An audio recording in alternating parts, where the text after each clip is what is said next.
Pastef fan xam-xam di woma sàgganteeg tayel di law farluk yëngu di yewanal jàng jàngale bu sooxee yar ak teggin war a gindi.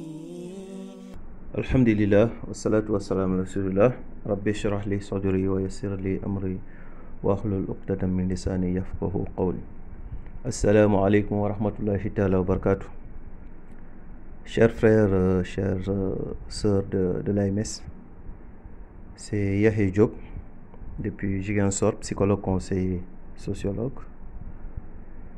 Donc je m'en vais comme convenu vous faire une petite présentation concernant la procédure d'inscription sur la plateforme Campusen pour les nouveaux bacheliers de l'AMS. Donc je le ferai Inch'Allah en 14 points, si tout va bien, n'est-ce pas? En 14 points pour plus d'efficacité. Donc rapidement on va démarrer.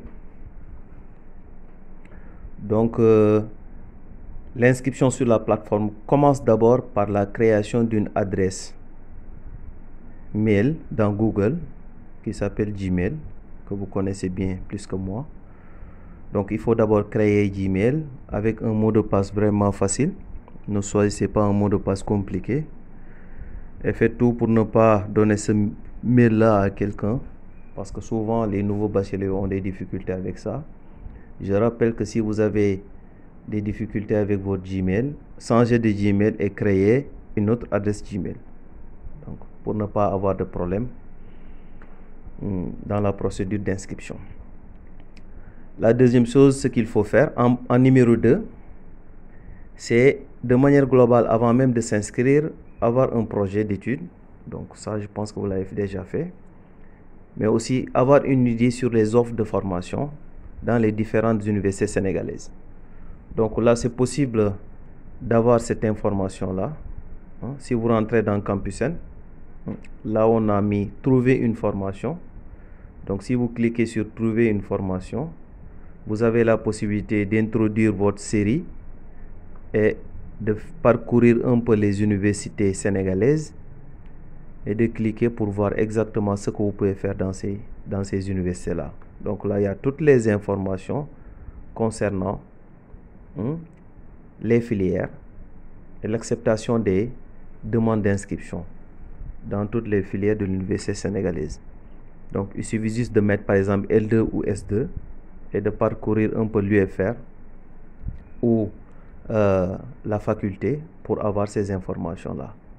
Je rappelle que les universités ont des règles, n'est-ce pas? Pour chaque filière dans une université, donc ils utilisent vos performances du baccalauréat. Je m'explique. Les notes que vous avez obtenues au premier tour contenues dans votre relevé de notes, c'est sur la base de ces notes que les universités font la sélection. Bon, la direction de l'enseignement supérieur, parce que ce n'est pas les universités, mais c'est les universités d'abord qui proposent un peu les formules de calcul pour chaque filière. Et comment ça se passe? C'est important de le savoir d'emblée. C'est que si vous demandez une filière quelconque, ok, vous êtes en compétition par rapport à tous les nouveaux bacheliers du Sénégal qui ont demandé à faire la même filière et dans la même université. Ok, je donne un exemple concret. Aujourd'hui, un L2 qui veut faire la sociologie à Ziguinchor, c'est ses notes de philosophie, de français et de mathématiques qui sont prises en compte. Et chaque matière a un coefficient. Donc c'est le total divisé par le nombre de coefficients qui donnera une moyenne. C'est sur la base de cette moyenne-là que le nouveau bachelier sera classé par rapport à tous les autres nouveaux bacheliers du Sénégal qui ont demandé à faire la même filière dans la même université.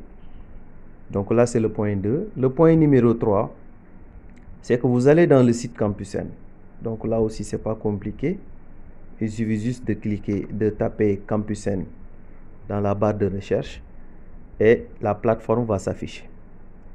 Après affichage de la plateforme, vous allez apercevoir une enveloppe jaune. Donc, il vous suffit juste de cliquer sur l'enveloppe.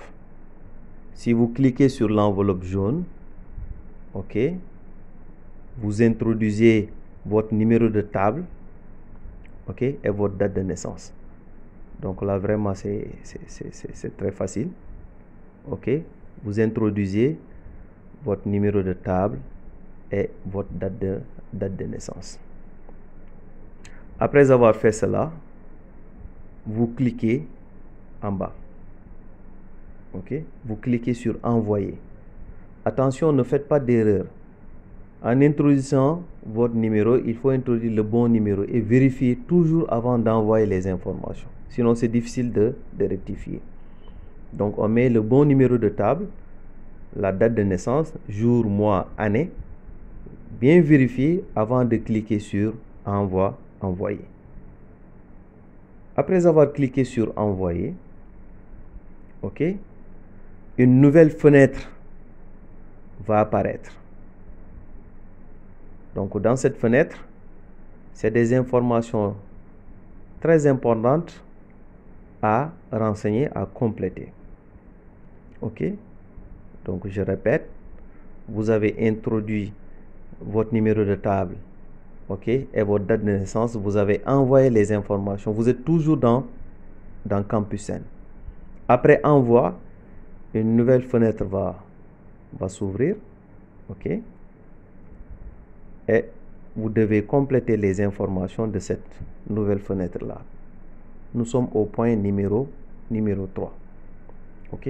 Maintenant, quelles sont les informations à compléter? On est toujours dans Campus. C'est la situation matrimoniale. Donc, les célibataires, vous pouvez mettre célibataire. Les mariés, vous mettez marié, n'est-ce pas? Il y a aussi le numéro de téléphone portable. C'est votre numéro, le numéro que vous avez, le numéro fonctionnel que vous avez. Ce n'est pas le numéro d'un ami, ce n'est pas le numéro de vos parents. Mais c'est votre premier numéro, si je peux m'exprimer ainsi, pour permettre à tout le monde de bien comprendre. Après cela, introduction du premier numéro, on vous dit autre numéro.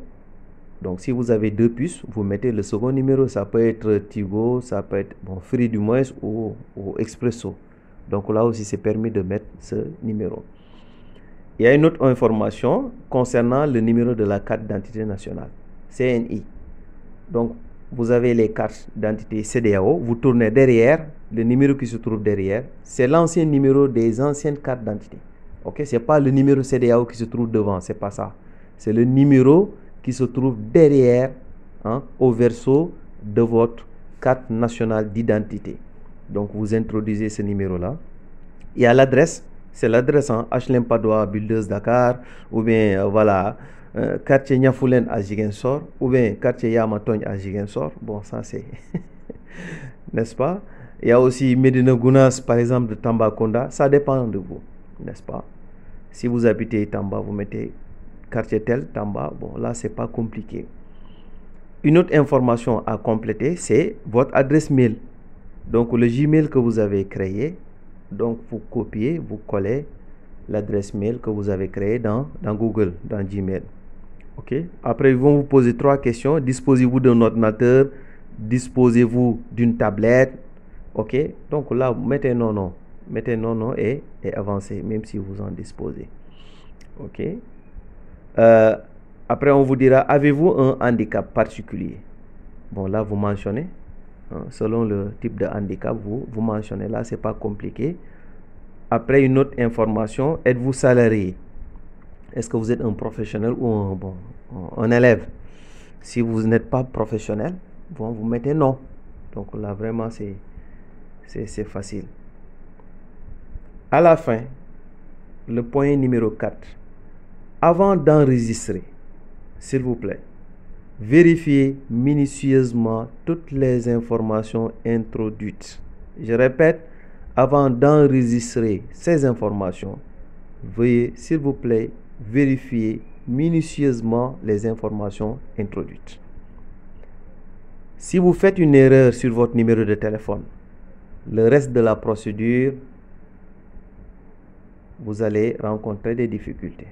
n'est-ce pas? Si vous faites des erreurs sur le numéro de votre carte d'identité, ça va vous suivre.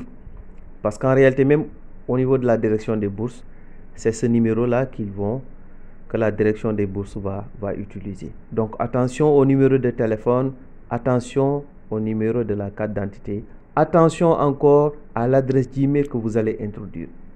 Ces 3 éléments-là, si vous faites des erreurs, vous ne pourrez même pas continuer l'inscription. Parce qu'à un moment donné, on va vous demander des codes. Donc, je vais aborder cette question-là après.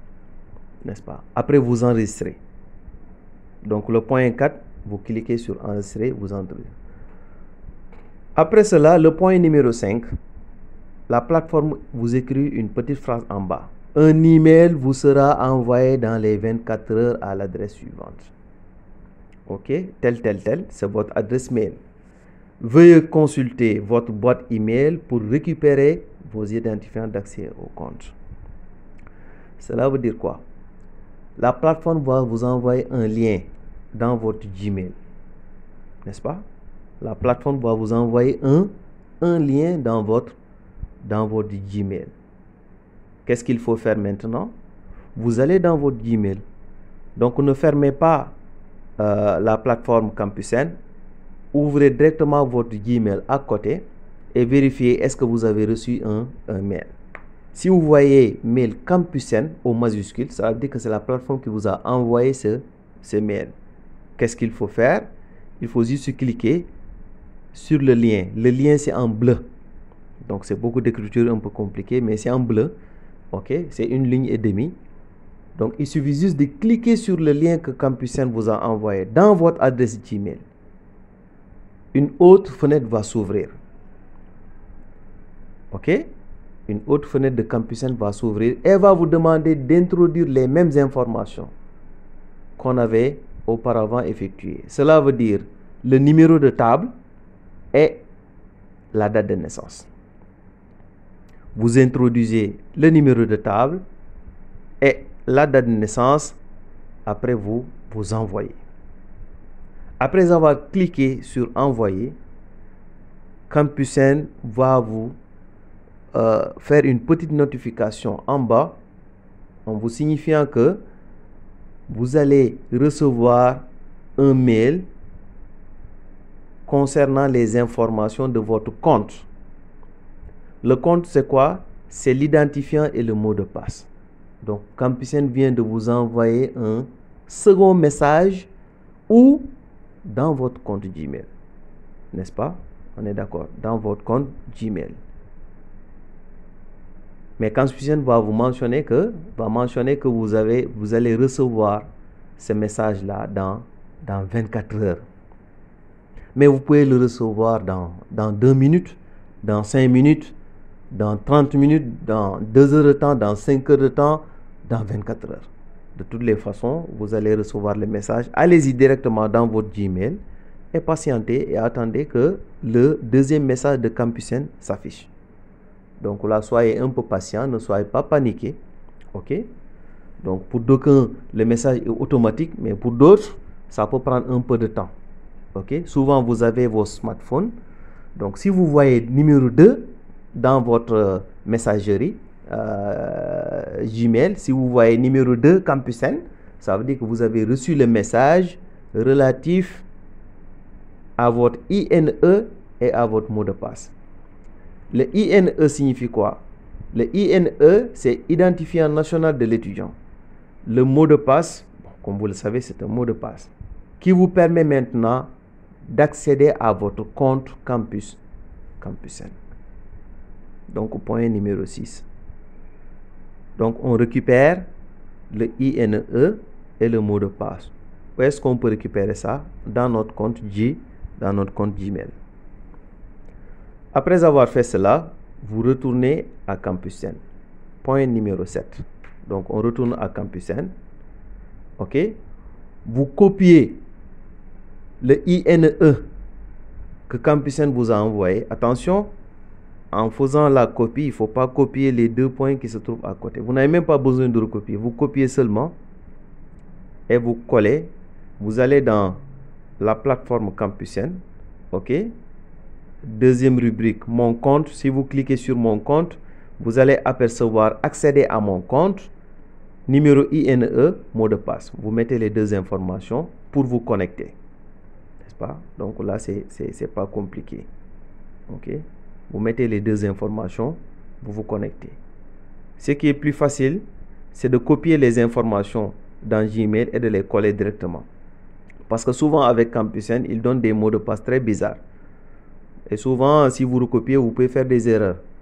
Il y a des gens qui ne font pas la différence entre un 0, un O minuscule et O majuscule. Souvent, ça crée la confusion. OK? Donc, il est préférable de copier le mot de passe et de coller ça directement dans Campusen et de se connecter. OK? Donc, le point numéro 8. Après connexion, vous allez apercevoir 3 types de dossiers dans votre compte. Maintenant, vous avez un compte Campus. Vous allez apercevoir 3 types de dossiers. Un dossier qui s'appelle établissement public, un dossier ISEP et un dossier BTS. OK? Cela veut dire quoi? Il faut faire 18 choix dans les établissements publics qui signifie les universités, les 7 universités du Sénégal. OK? Deuxième point, les ISEP, c'est des instituts de formation professionnelle. OK? Qui sont un peu implantés dans les régions, dans quelques régions, Thiès, Dakar, Ziguinchor, etc., etc.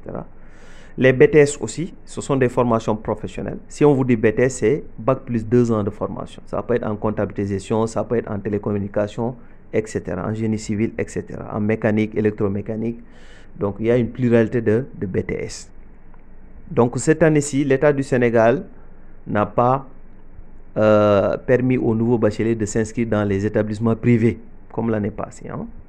OK? Donc, on va s'inscrire dans les universités. On fait un dossier pour les ISEP, les instituts de formation professionnelle, et on fait un autre dossier pour les grandes écoles de formation, niveau BTS. Qu'est-ce qu'il faut faire? Il y a un petit blocage qui va s'opérer ici. Le blocage, c'est quoi? Vous devez commencer l'inscription. Mais avant de commencer l'inscription, Campusen va vous demander un code pour vous identifier. Parce que ça peut être une autre personne qui vient dans votre compte pour manipuler les filières. N'est-ce pas? C'est facile à obtenir le code. Vous allez seulement cliquer sur recevoir un code. C'est en vert. OK? Après avoir cliqué sur recevoir un code, OK?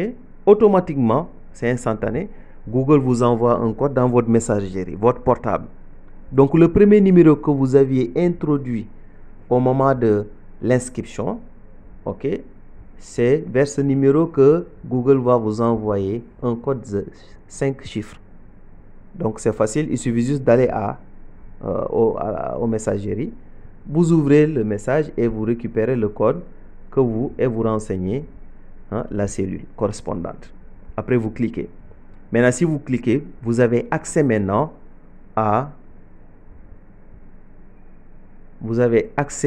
au dossier. Donc, vous commencez le travail. Donc, concentrez-vous un peu parce que l'essentiel, c'est cette partie-là. Qu'est-ce qu'il faut faire? Il faut juste cocher le premier dossier, type de dossier.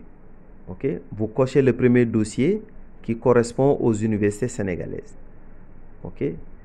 Ça correspond à établissement public. Vous cochez établissement public. Après, vous mettez OK en bas. Après, vous allez apercevoir type de dossier. OK? Vous cliquez sur type de dossier. Donc là aussi, c'est vraiment facile. Après, vous allez apercevoir les établissements publics. Après cela, vous cliquez sur créer.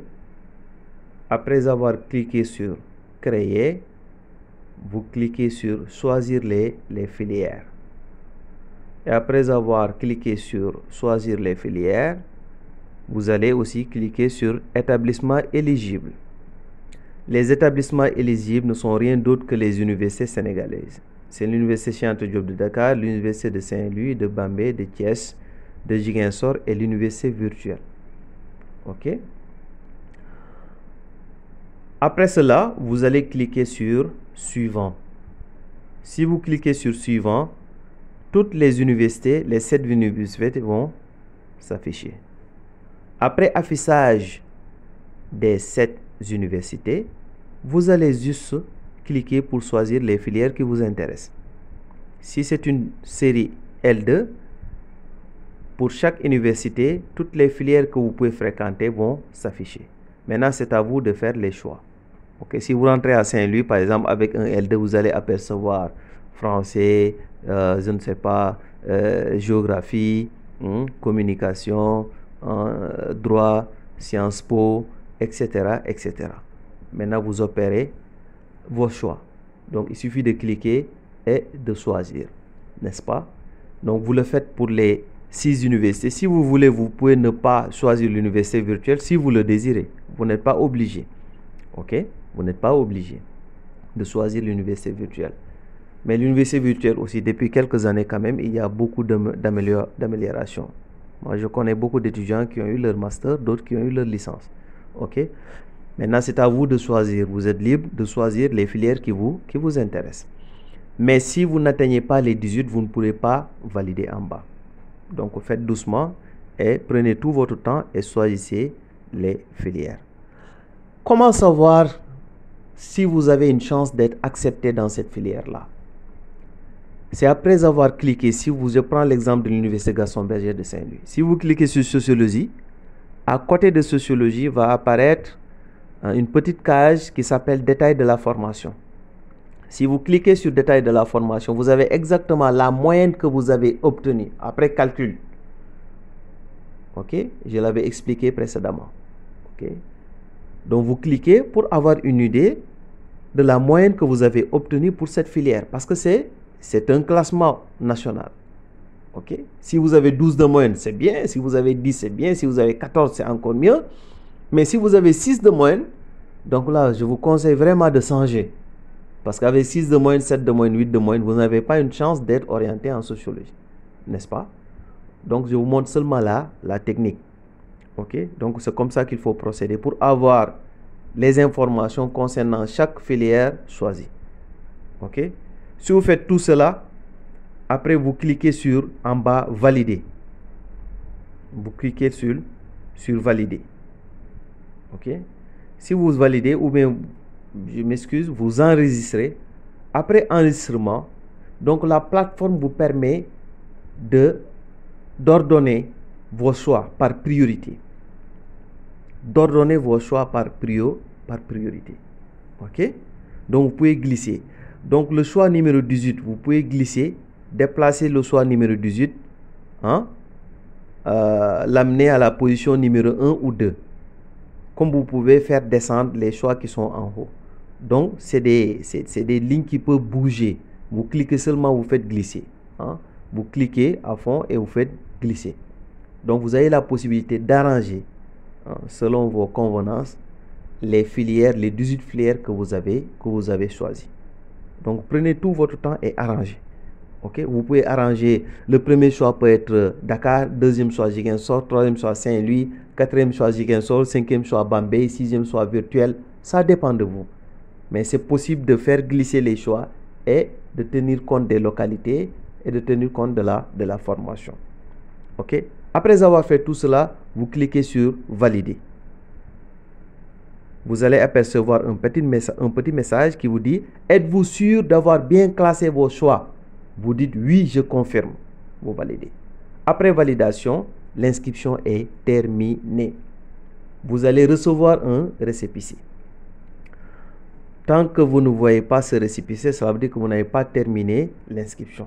Attention, il y a beaucoup d'élèves qui, après avoir aperçu le tableau concernant les filières, ils pensent que c'est terminé, alors que ce n'est pas fini. Il faut valider et faire la validation finale. Et avant la validation finale, il y a toujours cette question-là que la plateforme vous pose: êtes-vous sûr d'avoir bien classé vos choix? Vous dites oui, je confirme. Donc c'est fini, l'inscription est terminée. OK? Maintenant, vous retournez, vous cliquez mon compte en haut. OK? Si vous retournez à mon compte, vous allez maintenant attaquer le dossier ISEP. Vous faites la même chose. Avant de démarrer avec ISEP aussi, la plateforme va vous demander d'introduire le code. C'est le même code que vous aviez reçu. Donc, vous mettez le code. Si ça ne fonctionne pas, vous générez un second code. Donc là, c'est vraiment facile. Vous mettez le code. Vous avez la possibilité de rentrer dans les ISEP. Concernant les ISEP, la plateforme vous propose Dakar, Bignona, Saint-Louis, Thiès, etc. C'est à vous de rentrer dans l'ISEP, de vérifier un peu les offres de formation pour chaque ISEP avant de procéder au choix. Chaque fois, vous mettez accepter. Il faut accepter d'abord parce que les conditions d'inscription sont un peu élevées dans les ISEP. Si vous acceptez, vous avez la possibilité maintenant de voir dans quel ISEP vous voulez vous inscrire. Si vous ouvrez Dakar, il y a des informations, les offres de formation ne vous arrangent pas. Vous retournez à mon compte et vous reprenez pour voir ce qui est à Ziguinchor, ainsi de suite, ainsi de suite. C'est la même démarche. Si vous terminez pour les ISEP, vous pouvez en faire de même pour les BTS. Les BTS aussi, vous mettez le code, vous retournez à mon compte, vous introduisez le code, vous faites les choix. Donc là aussi, pour les régions du Sénégal, il y a des BTS. BTS, c'est Bac plus 2 ans de formation dans plusieurs filières. C'est la formation professionnelle, c'est très intéressant, surtout pour les Bac S. Surtout pour les Bac S. Donc n'hésitez pas si ça vous intéresse. Là aussi, prenez tout votre temps pour regarder ce que les écoles de formation proposent comme BTS. Après, vous faites vos choix, vous les ordonnez et vous validez. Si vous validez, vous retournez à mon compte, c'est la fin. Vous allez apercevoir les 3 dossiers. Les 3 dossiers déjà validés. Donc l'inscription est terminée. L'inscription est terminée. Si vous retournez dans votre boîte Gmail, vous allez apercevoir que Campusen vous a envoyé 3 nouveaux messages. 3 nouveaux messages. Le premier message, c'est le récépissé pour l'inscription dans les universités publiques. Le second message, c'est le récépissé pour l'inscription dans les ISEP. Et le dernier message, c'est l'inscription vers les grandes écoles pour les BTS. Bac plus 2 ans. Donc, si vous le faites, l'inscription est terminée.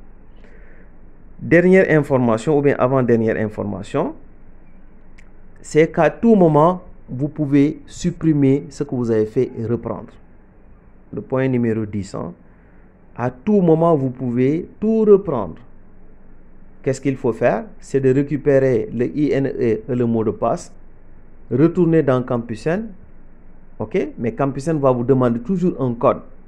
Vous cliquez sur recevoir un code, vous introduisez le code. Après introduction du code, vous allez voir suppression, suppression, suppression. Donc vous avez la possibilité de tout reprendre à tout moment. Souvent les inscriptions sur la plateforme peuvent durer au minimum 30 jours. Donc prenez votre temps. Et voilà, prenez votre temps pour voir vraiment ce que vous allez mentionner là-bas. Après même inscription, vous pouvez revenir pour tout changer sans absolument rien du tout. Vous avez la possibilité de reprendre après validation. Mais il faut que vous receviez automatiquement des récépissés. Si vous n'avez pas reçu de récépissés, cela veut dire que vous n'avez pas terminé ou bien épuisé la procédure d'inscription en ligne. Dernière information, ou bien avant-dernière information, numéro 11, c'est de ne jamais communiquer votre INE et votre mot de passe. Sinon, vous risquez d'avoir des problèmes. Quelqu'un peut changer votre dossier ou bien supprimer à votre insu tout ce que vous avez à faire.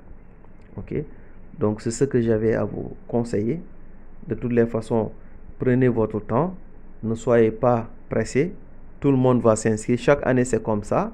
Donc, l'État a l'habitude quand même de mettre un peu de pression sur les nouveaux bacheliers, 2 semaines, etc. Tout le monde ne peut pas s'inscrire en 2 semaines. Prenez votre temps. Mais ce qu'il faut faire d'abord, c'est de renseigner et attendre que la plateforme génère votre compte et vous continuez les inscriptions. Donc, si vous avez des difficultés, envoyez-moi un WhatsApp ou bien appelez-moi.